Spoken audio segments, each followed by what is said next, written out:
अभी जब कन्हैया का जन्म हो गया था तो जो आसपास की गोपियां थी, माताएं थी, वो घर का काम इतने जल्दी खत्म करती थी कि जाकर नंद महल में बैठ जाती थी, चाहे कोई काम है और चाहे कोई काम नहीं है। अब यहाँ पर यशोदा मैया की एक सहेली आ रही थी, उनने भगवान को देखा, कहा महाराज जी क्या चाहिए? बोले मैया को बुलाओ। बोले अच्छा लाते हैं।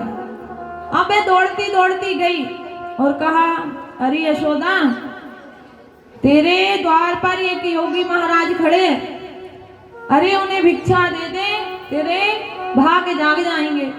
अब मैया यशोदा को क्या लगा कि कोई साधु महात्मा होएगा। अब मैया रत्न और अनेक सामग्री भिक्षा की ली, बढ़िया थाल सजाई और लेकर आ रही है महाराज। जब आई दूर से ही हमारे भोले बाबा को देखा तो मैया कप गई एकदम, हाथ पैर पूरे हिल गए कि जी कौन सा बाबा है जो आ गया। फिर भी हिम्मत करके धीरे धीरे भोले बाबा के पास आई और पूछती है काहे बाबा तू कहाँ से आए हो जा बता। भोलेनाथ कहते हैं कि हम तो कैलाश से आए हैं मैया। बोले अच्छा ये भिक्षा ले और वापस जा। भोले बाबा कहते हैं री मैया मेरे को भिक्षा की कोई जरूरत नहीं है, मेरे को तो अपने लाला के दर्शन करा दे। अब मैया यशोदा कहती है माफ करना बाबा, तेरे को देख के 80 वर्ष की डोकरी में चक्कर खा कर गिर रही है। अरे मेरा छोरा तो अभी जरा सो 6 दिन को, वो तो तोहे देख के पता नहीं क्या करोगे, मैं तोहे दर्शन तो कराऊं ही नहीं। भोले बाबा कहते हैं नहीं मैया मैं इतनी दूर से आया हूँ। मैया कहती दूर से आया तो क्या करूं, मैं तो अपनो लाला तोहे ना दिखाऊं। अब यहाँ भोले बाबा प्रार्थना कर रहे हैं पर मैया सुनती नहीं है। मैया कहती है बाबा जा मैं नहीं दिखाऊंगी। भोले बाबा कहते हैं मैया कभी तो तू अपने छोरा को बाहर भेजेगी खेल ले, मैं यहीं डेरा डाल लूंगा पर लाला के दर्शन करके तो मैं जाऊंगा। मैया कहती है अरे बाबा मेरे यहाँ एक द्वार नहीं है, तू जिस द्वार पे बैठा है ना मैं कभी वापे मेरा लाला आने ही नहीं दूं। अब भोले बाबा कहते बड़ी जिद्दी डोकरी है, जा तो मानने वाली नहीं है, क्या करा जाए। अब भगवान से प्रार्थना कर रहे हैं कि प्रभु आप ही कोई चमत्कार करो जिससे कि हम दर्शन करें। अब भगवान कहते हैं कि बाबा तुम भी तो हमें 6 दिन की होने दिए और आ गए, अरे कम से कम इतने बड़े तो हो जाने देते कि हम छुप के मैया से बाहर आ जाते। अब फिर भी भगवान कहते हैं कि प्रभु कुछ भी करो हमें दर्शन तो कराओ। अब यहाँ पर भगवान ने रोना शुरू कर दिया। अब जब रोना शुरू किया तो मैया आई, मैया को लगाई भूखा होगा, दुग्ध पान कराया पर कहाँ, वो तो और ज्यादा बड़े। अब सखियों को बुलाया, कहा किसको क्या हो गया। सखिया कहती है अरे मैया जाहे कोई ग्वालन नजर लगा गई, जा पे कोई जादू टोना कर गई तभी जो इतना रो रहा है। अब मैया कहती है कि गोपी बता क्या करे जिससे कि इसकी नजर उतर जाए। बोले मैया नॉन और राई लेके आ, मैं उतार दे रही हूँ। अब यहाँ गोपी नजर उतार रही महाराज और ये चुप होने की जगह डबल बढ़ रहे, इनका रोना डबल बढ़ रहा है। अब मैया कहती है गोपी तू एक बात बता तू कैसी नजर उतार रही है। अरे जो चुप नहीं हो रहा, जो तो डबल रो रहा है। अब गोपी कहती है मैया जाए जादू टोना तो जादू टोना, जहाँ पे तो भूत चढ़ गए। बोले जाके ऊपर तो कोई भूत चढ़ गया। बोले गोपी कैसे भागे गए। बोले कोई महाराज को बुलाना पड़ेगा तब वो झाड़ेगो तभी जाको भूत भागेगो।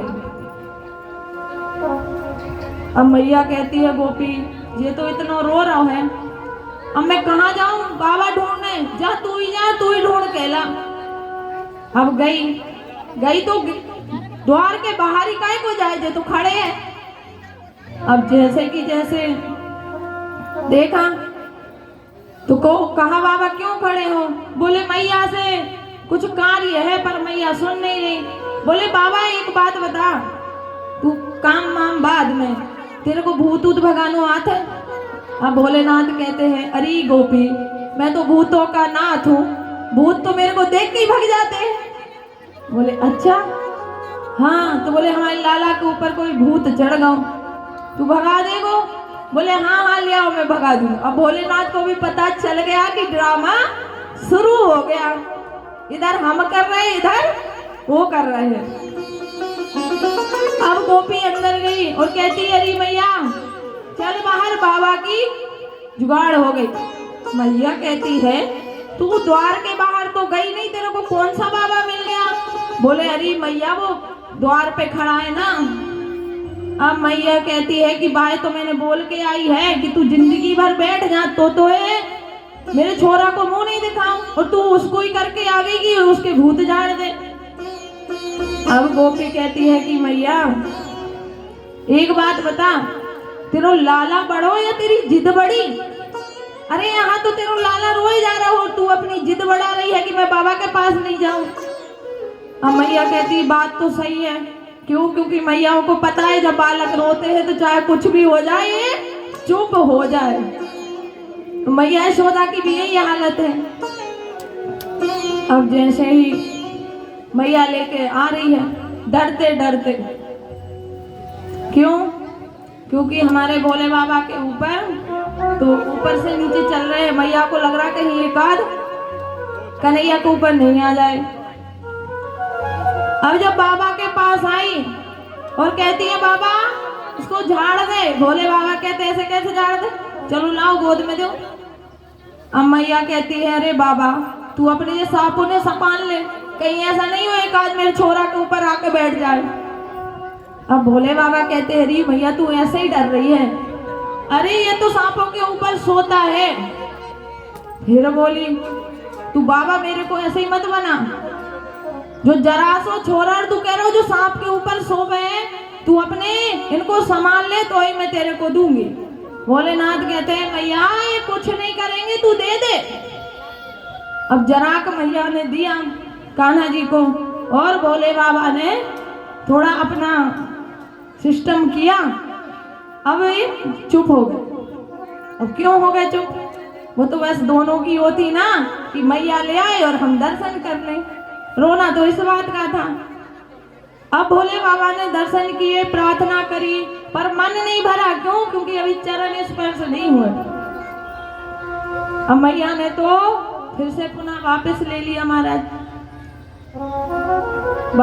भोले बाबा कहते हैं मैया एक बात बताऊं, जो भूत भगो तो है पर जो गारंटी नहीं है कि ये कितने दिन बाद फिर से आ जाए। बोले क्यों बाबा? बोले अभी तूने उसको ढंग से भगाने नहीं दिया, जराक मेरे को दिया और वापस ले लिया। अरे भगाना है तो थोड़ा सा तो मेरे को कुछ करना पड़ेगा।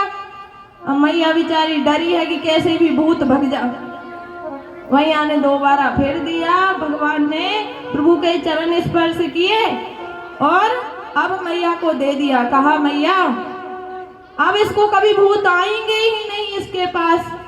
मैया कहती है अच्छी बात है। अब देखो जब मैया ने देखा कि मारो छोरा रोते रोते चुप होगा, तो पूछती है बाबा कोई तो बात है तेरे में, जा बता, जा छोरा की शादी होएगा नहीं? क्यों? क्योंकि जो ज्यादा कालो है जाए कब तक कोई छोरी देवे है कि नहीं देवे। अब भगवान कहते अरे मैया जाकी शादी अगर तू सुन ले तो अभी चक्कर खा के गिर जाओ। बोले क्या है? बोले इसकी एक दो नहीं होगी, इसकी तो 16,108 शादी होगी। मैया कहती अरे बाबा तू फिर मेरे को बना रहा, अरे जब कारे कलूटे को एक दे दे वही काफी है और तू कह रहा 16,108। अब यहाँ पर प्रभु मुस्कुरा रहे हैं, भोले बाबा दर्शन करके और वापस आ गए। अब आगे कथा आती है कि भगवान थोड़े से और बड़े हुए तो एक सकटासुर नाम का दैत्य आया, जो कि भगवान को मारने के लिए आया। उसने क्या किया कि जो गाड़ी का छकड़ा रहता है, अब देखो जब भगवान का जन्म हुआ था उस समय उत्सव मनाया, पर महाराज नंद भवन में एक दिन उत्सव नहीं हुआ था, दिन प्रतिदिन उत्सव होते थे। अब एक दिन प्रभु ने करवट क्या बदल ली अपने आप, तो मैया को लगा आज फिर उत्सव होना चाहिए, तो फिर उत्सव रखा। पर भगवान को वो गाड़ी जो छकड़ा रहता है उसके नीचे झूले में सुला दिया कि ये यहाँ सोता रहेगा, हम मंगल गीत गाएं। तो सकटासुर नाम का जब असुर आया और प्रभु को मारने के लिए जैसे ही पैर आगे बढ़ाया, वैसे ही भगवान ने मात्र अपना अंगूठा उस गाड़ी में लगाया और वह इतनी तेज उड़ी कि उसको जाकर लगी और उसका भी गोविंदाय नमो नमः। अब जब वो गाड़ी उड़ गई तो वहां पर बहुत सारे ग्वाल बाल खेल रहे थे। अब मैया फिर भागी भागी आई, अरे क्या हो गया? उनको पूछा, बताओ इसको किसने उड़ाया? अब वो कहते हैं, अरे मैया या तेरे छोरा ही ने तो उड़ाया है। अब माने कोई, बताइए कोई माने कि इसने उड़ाया होगा? मैया मानती ही नहीं है कि हर कुछ कहते हो, अरे इसे हाथ पैर तो हिलते नहीं, तुम कहते हैं कि ये छकड़ा उड़ा दिया। थोड़े और बड़े हुए प्रभु, एक सकटासुर नाम का असुर आया जो कि हिरण्याक्ष का पुत्र था। अब कहते हैं ना, इसलिए किसी भी चीज का कभी अभिमान नहीं करना चाहिए। इसका जो शरीर था वो इतना हष्ट पुष्ट था कि ये किसी भी जगह जाता था तो ये पेड़ों को क्षति पहुंचाता था रगड़ रगड़ कर। इसको लगता था कि मेरे से बलवान तो कोई है ही नहीं। अब एक बार लोमस ऋषि के आश्रम में गया और वहां पर ऋषि तपस्या कर रहे थे और ये उनके पेड़े को गिरा रहा था। अब देखो, संत महात्माओं के जो पेड़ होते हैं वो तो जीवन होते हैं। अब जैसे ही इसने पेड़ में रगड़ा, पेड़ गिरे, उन्हीं की आंख खुली तो उनने श्राप दे दिया कि जा, तेरे को जिस शरीर का बड़ा अभिमान है तू शरीर रहित हो जा, तू हवा में चल, एकदम हवा में। तो ये सकटासुर वही है। जब इसको याद आई कि मैंने ऋषि का अपमान किया तो क्षमा मांगी, तब कहा कि जा, जब यदुवंश में कृष्ण अवतार होगा उस समय जब तू भगवान को मारने जाएगा तब तेरी मुक्ति होगी। अब देखना महाराज, ये नहीं है कि जितने भी राक्षस आ रहे हैं अपने मन से आ रहे हैं, पहले ही श्राप ले लेके बैठे हैं कि इस अवतार में हम सबका उद्धार होना है। वो ही है जो अभी एक एक करके आए हैं। अभी जो पूतनामोशी आई थी ना, वो राजा बलि की बहन थी। जब राजा बलि के यहाँ भगवान मांगने गए तो इतना सुंदर रूप था कि उसका मन हो रहा था कि देखो कितने प्यारे हैं, ऐसा मन कर रहा है कि हमारे पुत्र रूप में होए। अब यहाँ पर जैसे ही भगवान ने अपना आकार बढ़ाया और 3 पग में संपूर्ण पृथ्वी नाप ली तो उसका मन हुआ कि देखो जो कितना छलिया, इसका तो ऐसा मन होता है इसको मार ही देना चाहिए। तब भगवान ने रत्नावली को, जो राजा बलि की बहन थी, वरदान दिया था कि ये तेरी दोनों इच्छा पूरी होगी। जब सुंदर रूप में बन के आई तो स्तनपान कराया तो भगवान पुत्र बन गए, और जैसे मारने की इच्छा हुई कि वैसे पूतना बन गई। तो यहाँ सकटासुर आया है और सकटासुर भगवान को उड़ाकर बमंडल रूप में, जैसे गर्मियों के दिनों में हमने देखा है ना एक बमंडल चलता है, उसमें ही भगवान को उड़ाकर और ले गया। प्रभु ने उसका गला ऐसा दबाया कि वो देखो, जब तक वो गोकुल में उड़ा तब तक तो भगवान कहते हैं अच्छी बात है, हमें किस किस के यहाँ आना, चोरी करने, हम देख तो लें। पर जैसे ही वह गोकुल से बाहर जाने की तैयारी करा, वैसे की वैसे उसका गला दबाया और उसका भी गोविंदाय नमो नमः, जय श्री राधे। अब यहाँ पर सकटासुर का उद्धार किया। अब एक दिन गर्गाचार्य